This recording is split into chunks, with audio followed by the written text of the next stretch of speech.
આરોગ્ય કર્મચારીઓની હડતાલમાં આખરે ફાટા કર્મચારીઓને પૂછ્યા વગર હડતાલ પૂરી કરવાનો નિર્ણય લેવાયાનો આક્ષેપ છે। કર્મચારીઓના વોટ્સએપ ગ્રુપના સ્ક્રીનશોટ પણ વાયરલ થઈ રહ્યા છે। તાપી જિલ્લા આરોગ્ય કર્મચારી મંડળના પ્રમુખનું નિવેદન સામે આવ્યું છે। એક જિલ્લાના આગેવાને પ્રમુખને ધમકી આપી હોવાનો પણ આક્ષેપ છે। બાપાની પેઢી ચલાવો છો તેમ કહીને ધમકી આપ્યાના આક્ષેપો કરાઈ રહ્યા છે। ગુજરાત રાજ્ય આરોગ્ય કર્મચારી મહાસંઘના આદેશ અન્વયે છેલ્લા 19 દિવસથી અચોક્કસ મુદતની હડતાલનું આંદોલન ચાલી રહ્યું છે।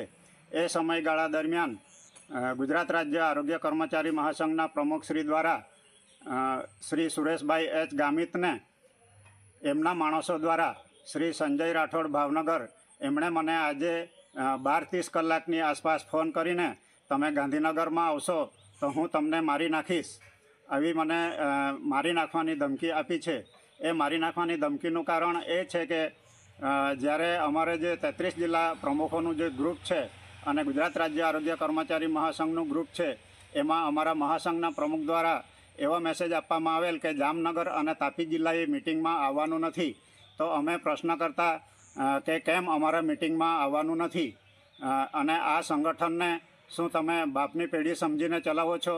આ જે સંઘ છે એ લોકશાહી ઢબે કર્મચારીઓના પ્રશ્નો સરકાર સાથે સુમેળભર્યા વાતાવરણમાં થાય એના માટે સંગઠન છે। તો અમે આવો પ્રશ્ન કરતા એમણે એમના માણસો દ્વારા જે અમને ધમકી આપવામાં આવી છે। તો આ સાથે બુલેટિનમાં હાલ બસ આટલું। દેશ દુનિયાની